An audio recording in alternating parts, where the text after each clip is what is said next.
Hi friends, welcome to my channel. I'm Ashley Morris. I'm the owner and lead teacher at amtutors.com, where we specialize in virtual one-on-one tutoring for middle school and high school math. And in today's video, we're going to look at fractions and how we can add and subtract them. This is part one of a two-part video on adding and subtracting fractions that already have common denominators. When you are adding and subtracting fractions, they have to have a common denominator first. You cannot add them if they do not have a common denominator. So we're going to get a common denominator first. All of these already have common denominators. That step's done. Then we're going to add the numerator, the stuff on top. We're going to keep the denominator the same. So the number on the bottom is going to be the same in all of our answers. And then you might have to reduce. Some of them don't reduce. If it does reduce, you want to reduce.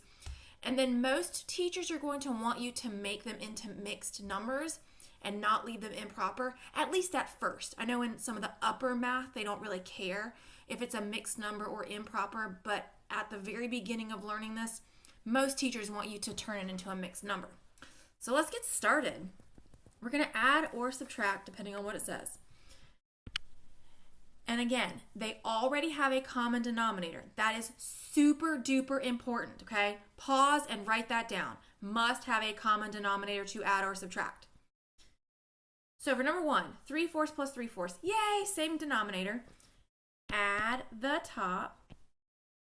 Keep the denominator the same. So you can do the last two steps in any order you want. You can reduce this or make it a mixed number first. I'm going to reduce just because that's what my directions, that's the order of my directions.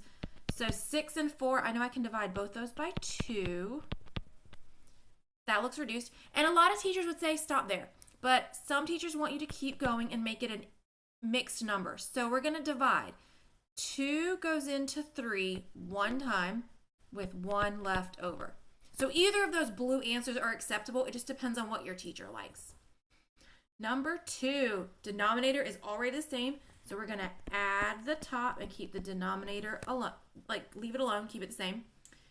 And this one cannot reduce, and it's not improper, so we're done. Number 3, denominator the same. Subtract this time, keep an eye on that stuff.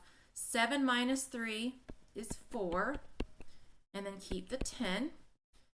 And those are both divisible by 2. And that's all we can do. Number 4, denominator stays the same. 7 minus 4 is 3. 3 over 9. Ooh, that can be reduced. Divide both by 3. 1/3. And we're done. So here's where I want you to pause the video. I don't know if I can get all 4 on here for you. There we go. Pause the video, and I want you to do these 4, and then when you got them, push play, and we'll go over them together. Did you pause? Okay, good. So keep the denominator the same, subtract 4 and 2. Can't reduce. It's not an improper fraction, so we're good. Keep the denominator the same and add the top. Ooh, these we can reduce. Divide by 2. 9 over 10. Done. Keep the bottom the same. Add the top. Some teachers are fine with you leaving it like this. It's reduced. It's improper. It's fine. Let's keep going just in case your teacher wants you to make it a mixed number. 10 will go into 17 one time with 7 left over. If you need to do long division over here, you can do that.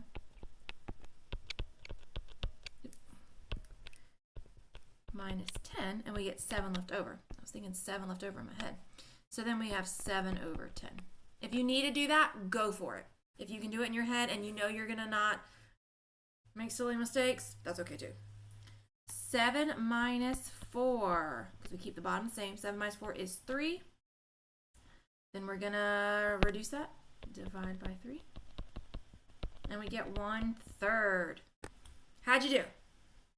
If you need more practice, there will be a link in the description that has a link to a worksheet, so you can download that and practice. It also has the answers so you can check them. Let me know in the comments if you have any videos you want me to go over. Also, keep an eye out for part 2. In part 2, we're going to work with mixed numbers in the problem. Make sure you like and subscribe. Also, ring the bell so you get notifications. Have a great day. Goodbye, everybody.